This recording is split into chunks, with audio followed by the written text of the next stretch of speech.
Live from Site B, located in the mythical town of Fresno, Nevada, which looks suspiciously like a park in Ventura, California. It's your boy, the OGGM, asking you to join me on another walk and talk as we mumble about the various topics of tabletop role-playing games or questions that I've been asked or just whatever happens to be on my mind while I drag you with me on these walks. We haven't had a chance to talk for a couple days because, life. But we're back. It's a lovely, if slightly cold, spring morning here, and we're talking about our favorite topic, tabletop role-playing games and pop culture. And questions that have been asked of me this week that, for whatever reason, I don't feel I answered the best I could, I always feel like when I'm typing an answer, it's I don't have enough room, or I'm dealing with all my spelling mistakes, or I always feel like I'm coming across maybe a little angrier than I meant to. So so this week I've been sort of asked a couple questions that I thought I'd address. The first one is, why don't I make my own game? Why don't I make my own IP? And this question comes from our friend Shadow and Sun, and I answered him in text, but I think I was maybe more hostile, or it could have been interpreted like being hostile, so I apologize, and I don't think I really explained it, because that's such a complicated issue regarding make your own game, make your own IP, make your own thing. Now, of course, I can't make my own original thing because there are no original things left. Everything's been done. There's nothing that I could throw out there that hasn't been done already. There's nothing original about my Shadowdark game. It's all stuff from other games, other systems, general fantasy tropes. West Marches, I didn't invent that. The campaign world I use, that's not mine. Rules, that's not mine. Same with my superhero game. Same with any other game I've ever run or worked on. There's nothing original. Everything's been done. Invent my own system? Why? First, that's a lot of work, and I've tried that twice before. I don't think I need to. Anything I can think of can be done with the systems that exist already. There's no reason for me to invent a new system. I don't even know what a new tabletop role-playing game system would look like. Oh, we used a different dice. So there's only so many stories you can tell. There's only so many ways you can tell it. There's only so many permutations of generate random numbers to resolve crisis. So I apologize again to Shadow if I came across too hostile. I didn't mean to, but nothing I do now hasn't been done before. I have no original IPs. I have ideas that are uniquely mine. Tag is 90% mine, but there's still plenty of aspects of the character that are from other characters. Pink hair, that's not original. The character is literally based upon Lori Petty's portrayal of Tank Girl in the Tank Girl movie, and a loving homage to my good friend Julie. Tag is inspired by those two characters. A lot of people think she's inspired by Harley, but actually I never saw Harley until much later on the cartoon. So she's inspired by Lori Petty and my friend Julie. And the one time I met Lori Petty, who was freaking hilarious. But that's, a pink-haired anti-hero who has random chaos things happen to her. That's not original. Fresno, Nevada. I just added a new name to a town that already existed, and it's like Metropolis. That's not existed. There's no original ideas that I could say are uniquely mine. There's no original systems that I could say are uniquely mine. Even the systems that I helped create, like GURPS, like Fusion, like Numenor, like D&D Next, which became 5th edition, like Armageddon 2066. None of those are new. None of those were original. GURPS wasn't an original idea. It just took an existing idea and presented it in a new, exciting way and I added to that. Fusion, nothing original about that.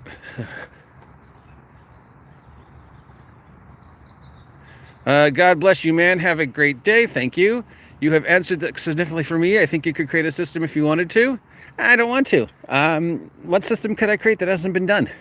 Plus, that's math, and we know I suck at math. It's a lot of work.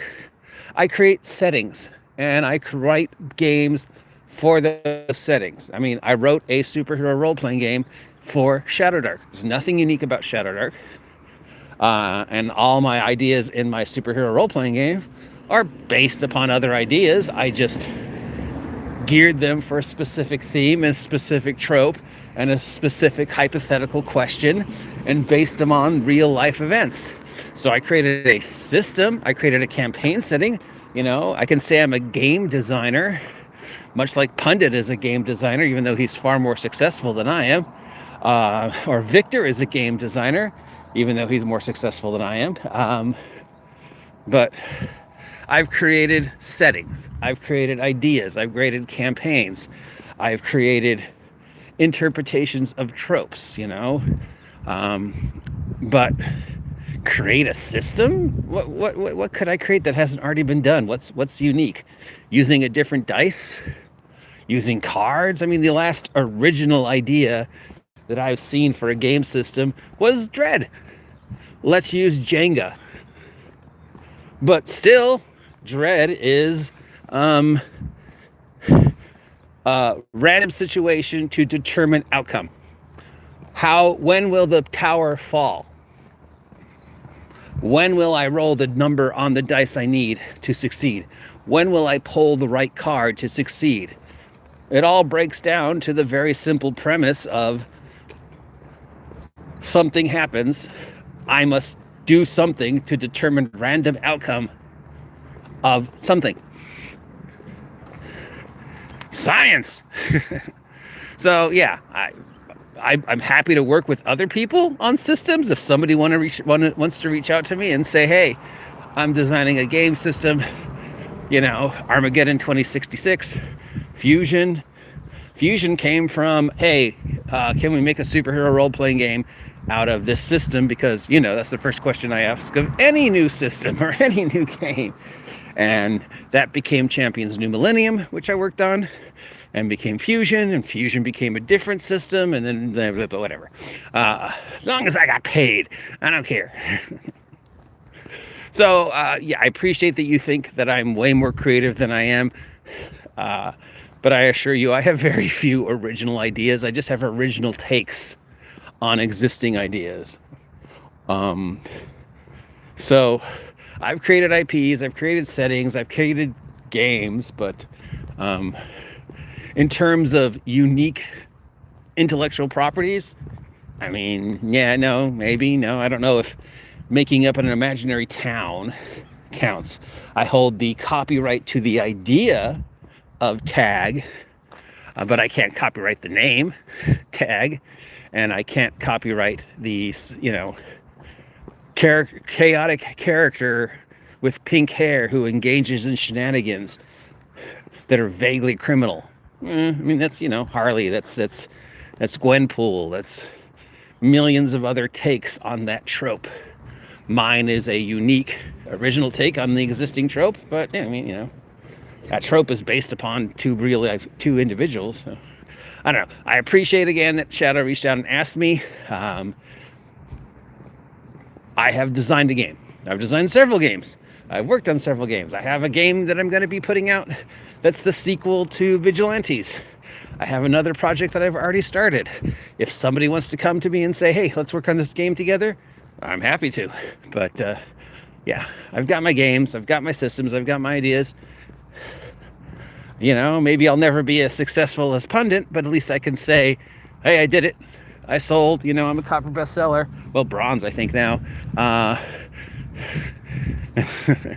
So, yeah. Look, if you've got an original idea out there that no one's ever seen before for a character or a system, go for it. Go for it. I'd love to see it. I'd love to see something that the next great paradigm shift, you know. the next great GURPS, the next great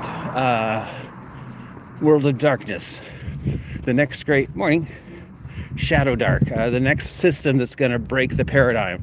And I'm not talking about, like Brandon Sanderson. Oh, I made 13 million or 25 million. Yeah, but you didn't, your game isn't moving, buddy. I was talking about what's the next GURPS.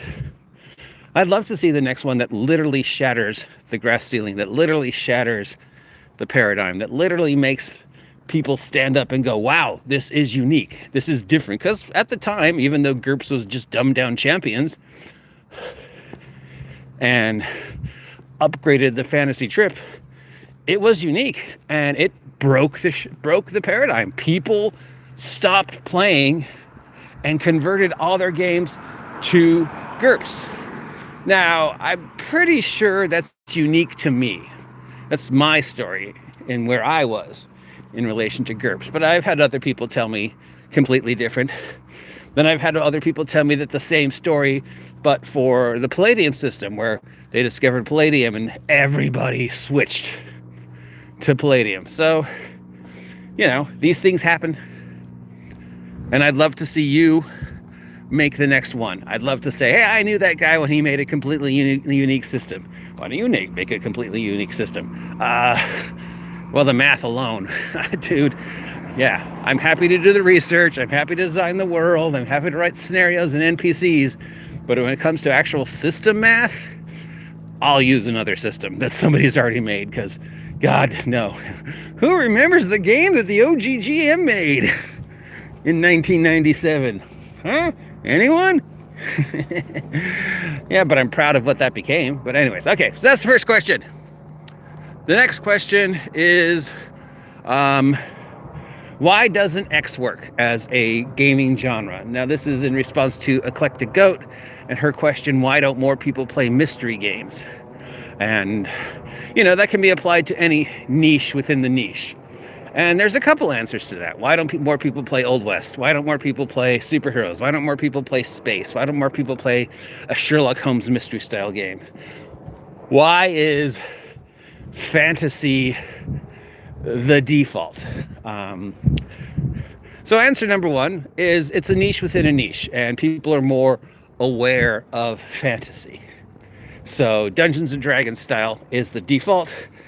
That's what people mostly assume we're doing, no matter what we're playing. That's the easiest access. That's got the easiest buy-in, and it's got the best press. Why don't more people in America play Old West? Old West is literally the mythology of America. Why don't more people play superheroes? Considering how popular superheroes were. I mean, when was the last time you saw a bunch of kids on a playground during Halloween? You saw a kid dressed as Warduke, or Wizard, or Armored Fighter. Never. You see them dressed as superheroes, pop culture characters, Harry Potter, K-pop demon hunters. You never see somebody dressed as the wizard, the first level wizard. And yet, when you say, hey, let's play Old West, let's play space, let's play supers, they don't want to. They want to play fantasy. Why is fantasy the default? Oh, I thought that was the Silmarillion, but it's not. I was like, wow, it's a copy of the Silmarillion? I don't know if there's a 100% accurate explanation. I think buy-in. Now, on several occasions, I've been told the reason why people don't want to play X is they can't kill things and take their stuff. I don't want to play that. I can't kill people and take their stuff. Yeah, you can. Sure, it's more frowned on, say, in modern day or Old West, but sure you can. And, when people say, well, I can't kill people and take their stuff as superheroes, so I don't want to play superheroes, my answer is always Batman. You don't think people die in those explosions that happen on a regular basis whenever he's around? You don't think he takes stuff from the villains he captures. Have you seen the Batcave? The Batcave is filled with stuff that Batman stole from other people. That giant penny. You don't think the museum wants that back? The robotic T-Rex. That's not his. He stole that. So, yeah. But that's usually one. No, I can't buy in. I can't do what in your game what I can do in D&D. And the third one is, even though you're considered a nerd for playing D&D, you're a far more acceptable nerd than a nerd who's a nerd to the nerd. Like, I've chosen the superhero niche. That's even more nerdy than the fantasy niche. I've chosen space. It's harder to buy in than fantasy. D&D was first. D&D has the best press. D&D is the most accepted. I don't really know why people are like, yes, I'm okay pretending to be a knight or a spellcasting wizard or a necromancer, but I'm not okay pretending to be a cowboy. I'm not okay pretending to be a spaceman. I'm not okay pretending to be a superhero.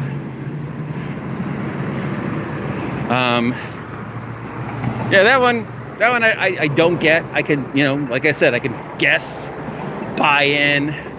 It's even more of a niche.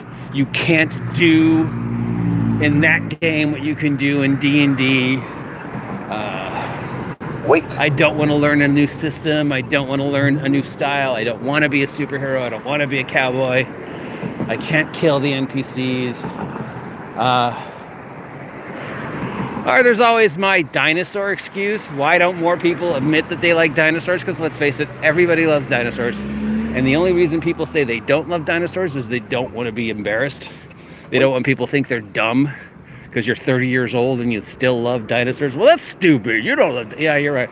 I don't like dinosaurs. You like dinosaurs, you just don't want to admit it. You like comic books, you just don't want to admit it. Those Marvel movies would not be making as much money as they made if people really, I don't like superheroes. Then why did you go see? So there's always that reason. Embarrassment, public acceptance. I don't know. The best I can the best answer I can give is awareness and buy-in, and the idea that I can't do in X what I can do in D&D, whatever that is. Steal, rob, kill, cast spells, seduce the barmaid. Whatever it is you think you can do in D&D, you can't do in space. Maybe I'm wrong. I don't know. What are your thoughts? Anyways, again, thanks Shadow and Sun for asking the question. Hopefully I have answered it. Probably not well, but till next time, I'm the OGGM. I'm going to say goodbye because noise!